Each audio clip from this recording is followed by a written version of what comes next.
Hey guys! At welcome back sa ating mini vlog. So for today's mini vlog, umpisahan natin ang video sa paghuhugas ng pinagkainan nung nakaraang gabi. Hindi na kami nakakapaghugas sa gabi dahil nga masyadong maraming insekto dito sa kusina namin ang nakakapasok.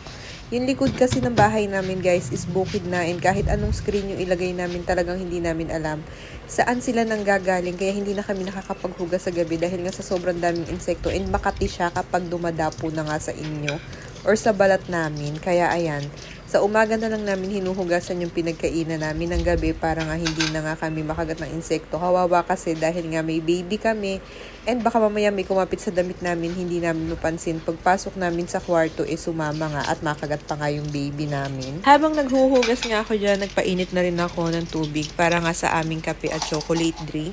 At para pambanto na nga rin sa bote nga ng aking baby. Dahil pagkahugas ko guys ng bote niya at nung aming pump, talaga namang binabantuan ko na lang ng hot water. Sakto naman, pagkatapos kong maghugas at maglinis nitong aming lababo, kumulo na nga yung tubig na aking pinakulo. Medyo marami na nga ako guys pinapakuluan sa umaga para hanggang sa pagpaligo ng aking baby nandyan na nga.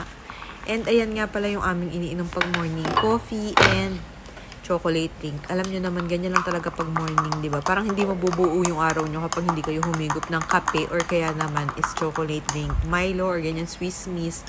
And eto naman yung dalawa, iniwan ko sila sa kwarto kanina pero umiiyak yung baby ko, kaya ayan, lumabas sila.